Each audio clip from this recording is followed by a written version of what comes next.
So what about playing HeroQuest as an RPG?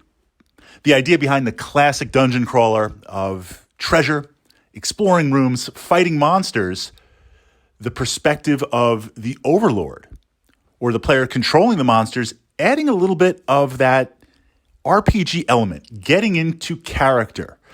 Now, this is something that I've experimented with the HeroQuest system because so much of the game being discovery, moving down a dungeon corridor, dealing with traps, opening a door, spawning monsters, searching.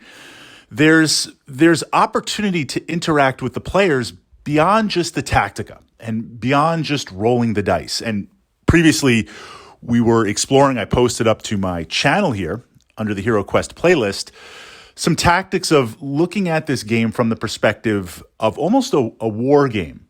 How do we play the monsters to the best of their ability? Because there is an overlord controlling them. There are boss monsters controlling them. There is a backstory, even if it's a little bit light, to the game. When the monsters spawn, you don't have to always run towards the heroes. They're not just kind of dice shields, so using them a little bit more tactically. But from that perspective, I like to balance it out with a little bit of a narrative.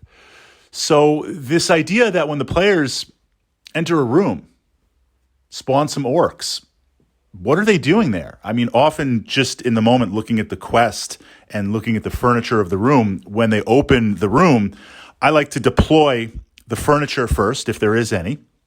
Maybe I'll describe the room based on the layout. And then when I put down the monsters, maybe I'll have a little bit of a conversation, or if they're surprised to see the players, they'll taunt them. I mean, literally in that moment, just kind of on the fly, coming up with a little bit of dialogue, drawing on years of playing D&D and other role-playing games. I also try, depending on the players that I'm playing with.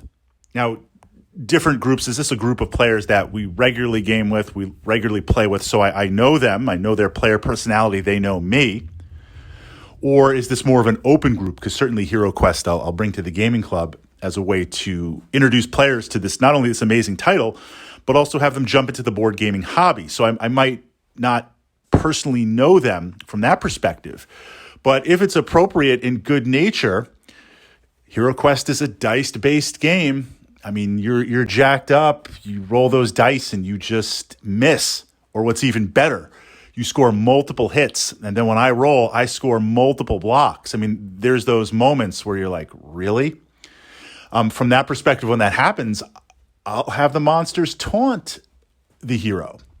Or if there's a couple of more powerful monsters, like an abomination or something over that spawn on the side, I'll have that taunt and challenge the players. And you'd be surprised.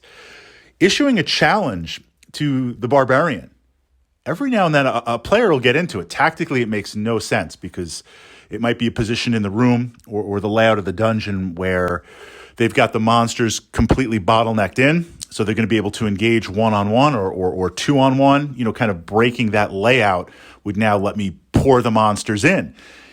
If I see that, I'll have a monster taunt the barbarian. Challenge them to one-on-one glory and combat. And every now and then, someone will take up my offer, run into the room, break ranks, so to speak, because that is an important tactic in HeroQuest.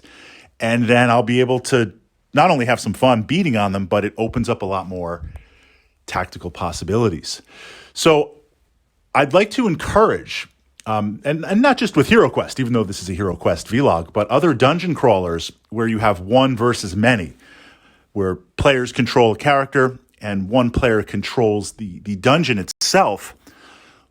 What about it as a way to explore opportunities for some lighthearted role play, some opportunities to describe the dungeon itself, or to taunt the players, to help bring it to life, because it already has an amazing, amazing base of miniatures, 3D terrain, the dungeon itself, rolling dice. It has a great platform that you layer on and over.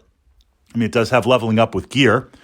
You layer on or over from that perspective, there's a lot of opportunity for some light role play. And that takes it to a much more dynamic and better level to enjoy really, really an amazing, amazing title.